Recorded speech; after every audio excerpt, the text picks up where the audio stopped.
Andy, yeah. Go and try your luck. Test me in again, we let it rain. Please don't start us up. Got that black and white, that yin and yang. Mr. Officer, please don't search us, we don't got a thing. Tell her park it up, then that be poking out them jeans. I've been sparking up, like the fireworks, I keep the flame. Heard you barking up, this the wrong tree, I got the strings. Yeah, I'm charging up, they can't keep up, got them looking drained. Now they walking up, trying to put the face to the name. Pull up and I and I'm swerving. If a try to holler, she gon' curve him. We came from under buzz like a Persian. We been staying in our lane, ain't no merging. Hey guys, it's Sebastian Saucedo. I'm here with good friend Justen Glad. We're gonna give you guys 7 tips as professional soccer players, and I hope you guys enjoy the video. I appreciate you, bro, for coming out. No, it was good seeing you today. You know, obviously we trained for a bit, we talked for a bit. It was really good to see you out here. How's life, bro? I haven't seen you in a long time. Yeah, it's been a minute. Right? Life's good, man. Just off season right now, enjoying the break a little bit, trying to stay sharp, get some touches. So yeah, Your parents? No complaints. Parents good, healthy. Sister, brother, healthy. Nice. Got a dog. He's a menace, but he's healthy. What about you? Everything good? Yeah, no. Two daughters later. That's crazy, bro. Families. It's not the same old Beaufort you used to know. It's a different Beaufort right here. But do you go back to Tucson about or no? Nah, not really. Not really. So you're from Tucson? So I grew up in Seattle, but yeah, I tell people I'm from Tucson because that's where like middle school, high school. Nice. Obviously, we were at the academy together from freshman year or sophomore year to junior, senior year. Yours was pretty early, bro. Early, like, junior. You were a junior? Right after my junior year. It was crazy, you know. I was actually talking to my dad the other day about that I wanted to do this video. One of the RSL center backs got injured that game. I remember. Yeah. Oh, because at the academy we went to that game. Remember? The reserve game. Reserve game. Yeah, the reserve games back in the day. Yeah. As people don't know, back in the day there used to be reserve games. There was no USL league. First team would play Saturday, reserve team would play Sunday. Yeah, that's funny, bro. If you didn't get minutes. So one of the center backs got hurt, and you debuted right away. I didn't think I was gonna play. I was just excited to be there. I didn't think I was gonna play at all. And then like 3 minutes in the game, one of my boys, actually Kwame, he did his knee, and they're looking down the bench, and I'm sitting there like nervous, bro. Hey, Jay Glad. Let's go. Here we go. That's funny. Yeah, made my debut. So that was sick. That's good. No, and now RSL. What are you going to after this preseason? Your 11th year. 11th year. That's crazy. Yeah. 11th year for. Time flies, man. You're a 97 like me. Yeah. Nice. Yeah. Dang, bro. You're gonna be like Beckerman, bro. He was going into what season? What? Like 40, bro. I gotta get Bex on a video, bro. This is gonna be pretty cool. But I have some questions for you, bro. This is gonna be really good. I want the people, the video, everyone to know about you.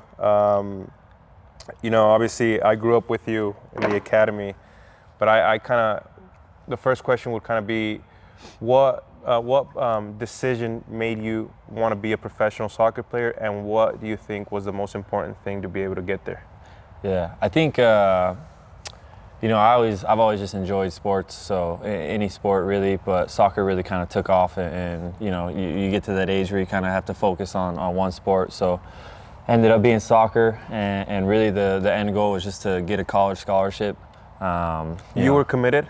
Yeah, I was verbally committed to Stanford. I remember. And then so my whole fam, obviously I was buzzing about that. But then RSL came along and they invited me to a preseason. And then all of a sudden in my head it was kind of like, oh, maybe you can like make money doing this, like instead of just being a And did college. you finish school now? Like, do you have like a little career did you pursue on the side? Yeah, well, I finished high school, of course. Okay. I took a couple online college classes and then just stopped. So I don't have a degree or anything. But nice. Just more motivation to succeed in soccer, Yeah, no, it's I've always like shared this with the videos, but it's harder than what people think to maintain yourself at a professional level, and that's probably the hardest thing. The second part of your question, the best thing to do for young kids, I would say to join an academy, just to get that exposure and to be in that professional environment at a young age is crucial, because there's a lot of people who a lot of it's just about being seen and getting scouted and getting the right opportunities. So that would be my advice. And you know, that's something that I've talked to in videos. I have this little club that I'm trying to build in Park City. You know, we're gonna go to our 4th, 5th team now. But dude, like I try to like stay involved with kids under the age of 15 for that same reason. I don't like to compete, you know, against what an MLS structure. I want my kids to go to an MLS team, an MLS academy, to be in that professional environment, you know? And so that's the reason why, you know, I always tell people around in Utah, it's like, okay, it's cool, you're gonna be in the best winning club team, but does that really help you to go to like the next level? You know what I mean? So yeah, that's something crazy. But you know, it's funny, bro, because I remember the other question would be, and to add to this was, you're from Tucson, you know, and there's a lot of kids out there that have that dream to become a professional and all that, and they're in really weird environments. I'm not like, with you, it was like you were in a Latin community. It wasn't easy, and you just see a bunch of Latin players around you, and you were like, okay, well, there's Justen Glad, like coming into this Latin culture. Did you feel different? What did you feel like going towards like an academy like that, and then growing up in a Latin community? Yeah, you know me, I loved it. You know, I love the Latin community, man, and I've always, I don't know, I feel like just part of my personality is I get along with every race, every type of person. I always try and, you know, make everyone feel welcome and whatnot. So I was buzzing, you know, they're all such good friends. I get to work on my Spanish. And just honestly, the Latin community in general is top, man. Like whenever you're trying to have a good time, they're always down. I invited him over to, what was it, a high school, Park City High School game for football. And my mom made like enchiladas, like Mexican enchiladas. And the dude came over, ate 15. It was crazy, but that's awesome. What a cook your mom Let me see is, here. bro. I got another question that I gotta ask you. So now that it's off season, bro, the second question was, what's your typical off day? Or let's do the first one. What is your typical day working on a match day? Like on a match day? On a match day. Match day, you know, obviously very chill because you got a game later. And I mean, I'm sure you got the same thing where you kind of, over the years, you got your routine down and kind of got it dialed. So me, I wake up around 9:30, start cooking breakfast around 10. Same breakfast and lunch every game day, just to keep the body, you know. Do you do that way it doesn't affect you, or try something different and then affects you? Okay. Just so, I like the routine, you know. I used to take naps. I don't take naps anymore in between. Like, you're aging, bro. Like you either nap during the day and you don't nap at night, or you sleep during the whole night, bro. It's crazy, bro. But yeah, just whatever. Cook lunch, couple hours, like 3.5 hours before the game, or pregame meal, I guess, and then head down, do my thing, and come back. What about you? You got a routine now? Dude, it's crazy, man. My routine in Liga MX, and I don't know what's gonna happen with like my future, but I sleep at a hotel before the game. It's not like like MLS, right? Like the Liga MX was like, okay, you leave your family like around. So if I have a game Friday, I leave Thursday night. You eat dinner with the team, you sleep there, and then breakfast with the team, and so it's everything. I don't think I'd like that. It was. What'd you think of it? You know, I think at some point when I was playing for like the top clubs, I think it was needed. I think that you're more into the zone of like what you're gonna get yourself into, because the games weren't easy. But other than that, bro, there was nothing like being home, waking up to your your family, you know, going to breakfast together. It's comfortable. All that, driving to the stadium. You know, I feel like I like that better, where you get pictures taken of you walking in, you know, those fresh fits, all that. So, dude, all that, I want all that for my family, you know. So, to elaborate to that one would be your off season, kind of like your scheduling now. What do you do? What do you like to do? I know that we talked about Pilates and all that. So I just started that. So I just started Pilates. Zach McMath, actually, our goalie, he got me into that. And hard, bro. Yeah, I bet. Hard, bro. Yeah. I'm telling you, if you haven't done Pilates yet, go try it. Because, bro, your core, like my legs are shaking on there. Like it's Have you ever felt like your tough. hamstring's just gonna? Yeah, go, bro. And I've been working on them specifically because they're always tight. You know how it is. Yeah. And yeah, so Pilates has been really good. So I do that usually at like 9:15 in the morning. Obviously, I got my dog now, so no kids, just dogs. No kids, just dogs. All right, cool. So I take him out on like a hike or whatever, make sure he's tired. And then really it's kind of whatever. I've been doing a lot of things that you can't do during the season. So like a lot of things around the house. I've been trying to put in like a cement slab in my backyard. We've been just working on some electrical, me and my dad and one of our buddies. So just stuff like that, I'm definitely, you would think you'd be less busy, but I feel like I'm more busy because you have the time. And you start realizing that time just goes by so quick, bro, and that's funny, bro, that you talk about like what you're doing for your house. I feel like when time goes by, everything changes. You work on your craft and what's gonna give you for the future. You know what I mean? Like a lot of people don't know about that, but like time ticks, bro. And if you don't work on your craft and what's gonna be there for you in the future, you're gone, bro. You're gone. This is it goes by quick. But well, that's why we're out here getting the off-season work in. It's been really good for us. I like it. And there's always another player ready. I like to share with my dad all the stuff that we do. I think I've always said it that he loves what he does, bro. And then me growing up, you know me, and you know them, you know my parents. So I'm finally being able to give them a job that they've never had. You know what I mean? Like it's always been my dad working at other jobs where it's been really, really crappy. So, but it is what it is, man. It is life, and you just got to keep finding a way. What do you think are the most common mistakes for young players, either to make a decision to go to the professional level or a club team or even younger? What do you think is the biggest mistake?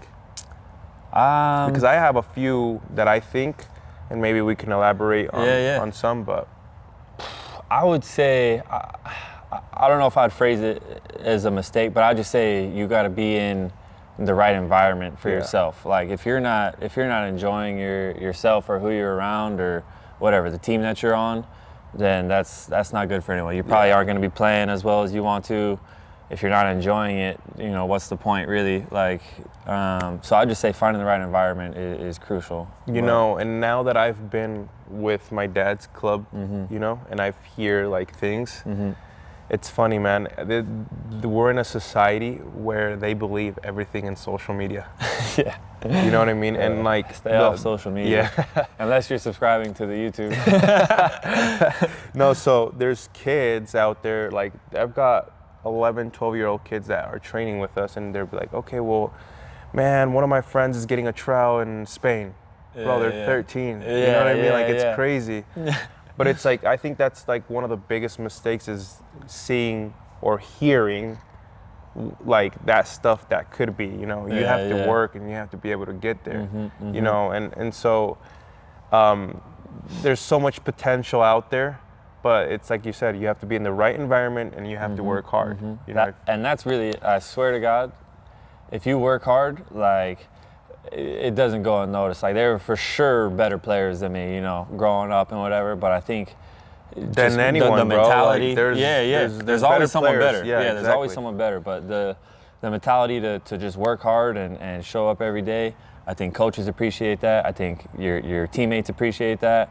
And it goes a long way. Well, dude, that's like literally the coaches love the outwork. You know what I mean? Like if you outwork another player, the other player is not going to play. Even if and 100%. It's even in the professional environment. And that goes to my fourth question, is that's my advice, because the fourth question was how do you handle the pressure to maintain yourself at a high level, and what advice can you give when you're at that level, or when you're in a college level, or you're getting to a high school level? And that would be one of my advice, was you outwork your whoever's in front of you, or whoever's in your position. You know what I mean? So 100%. What do you think? What do you do to maintain yourself at this high level to be able to handle that pressure? Yeah, I think I would say just practice, and at the end of the day, if you put in the work and you show up, you're doing drills by yourself, you're whatever, doing everything you can to succeed, this might not address really the pressure side, but at least in your own mind, you can look at yourself in the mirror and say, okay, I did everything that I could do to put myself in a position to succeed. And then as far as the pressure goes, I think there's different ways everyone sort of deals with that, you know? I think I've gotten better at dealing with that over the years. Obviously, you know, when you're younger, you make a mistake and, you know, you get so bummed mad, out for a week. Maybe it affects how you're playing. Just the older you get, I think I've definitely realized you're going to make mistakes. It is what it is. And Kyle Beckerman always used to tell me, like, did the sun rise this morning? Yeah. So the sun rose. So it's gonna go back down. It's gonna go back down. It's gonna rise again. So you know what's there's funny? always another day. I've always told people around me that, man, I appreciate Kyle. Yeah. Dude, like Legend. He was the same person when I first saw him. Yeah. Like as how he was as a person. Yeah. And never changed. Yeah. He always treated me like the same way. Yeah.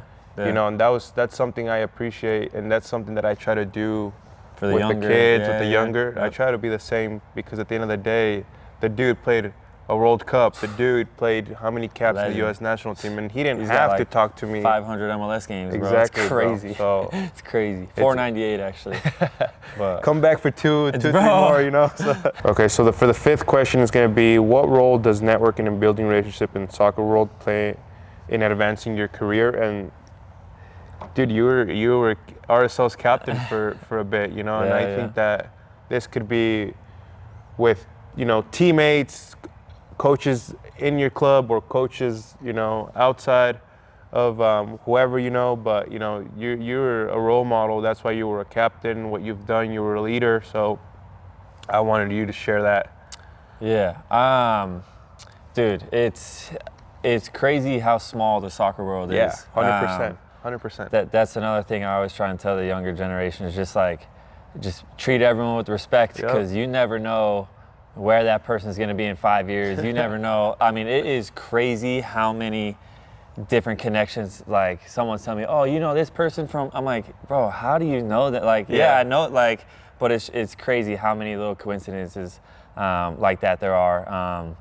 And especially, like, I mean, obviously, you know, when you play with the amount of players we've played with, some of them are going to be coaches, some of them are going to be whatever, trainers, anything really. And it's just always good to have those connections for, you know, maybe if you're trying to help a buddy out, oh, I have a coach over here who you can put in a good word. Yeah, that's true. And just there's so many little things like that where it's just like you never know where people are going to end up, and you know, it's good to foster those relationships and just make sure that you're in touch. And that's something really positive, and just like same thing to what we talked about with Beckerman. It was like he was like that since the beginning, and always was that like that as a person. So I think that the dude had so many good relationships with a lot of players and stuff like that, and that just kind of said a lot about him. So I mean, and it goes. I mean, again, like even transitioning from playing to coaching, having those relationships, and oh, Kyle, yeah. I mean, obviously Kyle's a legend, so it may be a little different for everyone, but you never know what opportunities are going to arise. The sixth question is probably one of my favorite ones. I usually tend to talk about sacrifice and like talk about what I've been through and how hard it's been. What are like the major sacrifices that you had to go through, and how did you handle them? Yeah, I think obviously, you know, from experience for the academy, just leaving all your friends and family. You know, I had a little easier because the academy was in Casa Grande. I lived in Tucson, which was about an hour away, so I got to go home maybe every other weekend or so. But yeah, it's, you know, you lose a lot of that social life that I don't know. To be fair, I enjoyed the academy just because, you know, you're with your boys. But it's a give and take, you know. You're missing all your friends from home. You don't get to go to any of those, you know, high school dances or the parties or whatever it is. But you know, well worth it in the end. Yeah, no, it was. No one, a lot of players don't see that as sacrifice, you know what I mean? But it is, you know, when we get there, it's like, okay, well, where's our family? Yeah. You know, I'm going to be honest with you, bro, there was nights, because I was just 14. Yeah, 15. Exactly, young. There was nights where I would cry to go home, bro, and I was just like, dang, really, like, I don't think this is for me. But then after, like, just seeing our team, bro, bonding, the same players that we grew up with, you know, and even going, I feel like even now, if we still had that same core group at RSL, the first team here right now, we'd be disgusting. We'd be really good. That was the best team I ever played for sure. Relative to the competition, bro, I haven't been able to like actually share. People always tell me, no, that's not true. But dude, that team was disgusting. If that team was now, and we'd all be in Europe. Yeah. Maybe. Like if if I was scoring, bro, this guy had 400 goals, bro. I was scoring 60 goals in 50 games. Yeah, it was crazy. You know what I mean? Like, and teams would come in, and it wasn't even like we weren't even like we'd win 6-7-0 every game against like the top competition in the nation, bro. Like it was that team was insane. So do you think that did you go through other major sacrifices, or what are some sacrifices now in your career that you're facing that you have to be able to perform? I know that like some results don't go your way. I know that sometimes as a captain, a lot of things following you, and you start thinking that it's my responsibility. What do you think now as a professional and, you know, being a captain? Yeah, I think there's a lot of responsibility that comes with that. And even just in the professional environment, obviously, if there's different things you're going to have to overcome, whether I mean, you know how it is to be in that form where you're balling, you're playing well. And I think the hardest thing to do as a professional is if you're in a slump and trying to get out of that slump. Staying consistent. Having the confidence, because there's so many things that go into that maybe people don't realize. If you're not playing well, there's pressure to perform. There's if you're not playing well, you might get benched, and then all of a sudden you're out of a job if you don't play a couple games. So there's a lot of things that go into that. And there's talking about that. There's actually a few videos that I've talked about that, bro, about confidence. Oh, it's everything. And that's, I think that and your mind is 90% of an athlete. 100%. 95. Not a lot of people don't realize that. I want to do for example, there's things that I want to do. I want to shoot and I want to score. I don't know what's going on. You know what I mean? Like, well, it's like crazy. Your confidence at the academy. This guy was chipping dudes with his left foot from 60 out, and at that point your confidence was like you could do no wrong, And there's times in the career I have, a couple months here and there where it's just like you can't take a bad touch. And then there's times where it's like no matter what happens, I can't take a good touch right now, like what's going on? And it's just finding that balance of being consistent and just trying I've always shared that, bro, like. But people don't understand unless you're in it. That's what I wanted to share now. It's like, aside of professional soccer players, we're humans, bro. Yeah. So like if humans go through stuff each day, imagine the pressure of soccer with what we have to go through daily, right? And they just don't know. And then people get on social media and Bofo Saucedo, this guy sucks. It's like, come on, crazy. Bro. It's crazy how it works, but it's easy behind the phone. I know. You know what I mean? It's easy behind the phone but they don't. Like that's why I always like have that like I'm always eager to like tell them like, hey, like, okay, well, I'll invite you 1 week, come and see me train every day. You see me working hard. And then we can see it. You can judge after. Do it. You want to do it with me? You're more than welcome to. You know what I mean? So it's like 100%. But the last question, also another important one, is what piece of advice would you give to someone that wants to become a professional soccer player? Would you even advise it? Yeah. Or would you? 100%, or what do you think? 100%. I think. I mean, don't get me wrong. There are tough things, but this is the best job in the world. You know what I mean? Yeah. I think especially not even the soccer side, but just the dynamic of the locker room.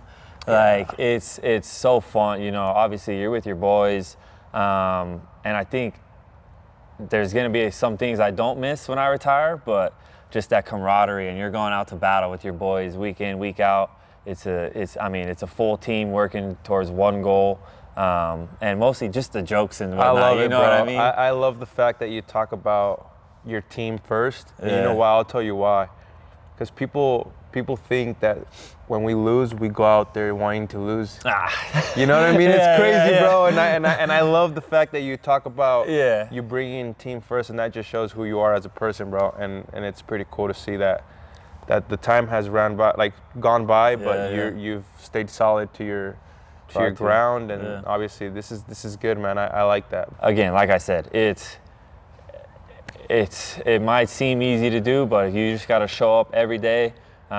There's going to be setbacks. There's going to be things that, maybe it could be injuries. It could be whatever, the confidence. It could be anything really. But if you just show up every day and put yourself in a position to succeed, to make it, I do believe you need a little bit of luck. You need a little bit of this, that, whatever. But if you work hard and put yourself in the right positions, then the luck comes that much easier. So that's really it. Yeah, that's awesome. No, I appreciate having you for the video. It's been a great time, bro. I'm trying to share more videos, to help out players. I know that the confidence is key. I know that I think for me the hardest thing for someone to become professional environment is wanting to get into that schedule. And wanting to put in that work, like you said. I think that's the hardest thing. Because once you overcome the scheduling, okay, well, I'm a college dude, or I'm a high schooler. How am I going to go to the gym? Things you want to do. Yeah, exactly. How am I going to go to the gym? How am I going to eat healthy? How am I going to put in the work in soccer? When you start separating those three things away from everyone else, you'll be different. 100% you'll be different. 100%. But appreciate you. Thank you for coming out. My guy. Appreciate you, man. It's good to see you. Good to see you, bro. Capitano, man. Crazy, bro. Oh, man. Time flies, man.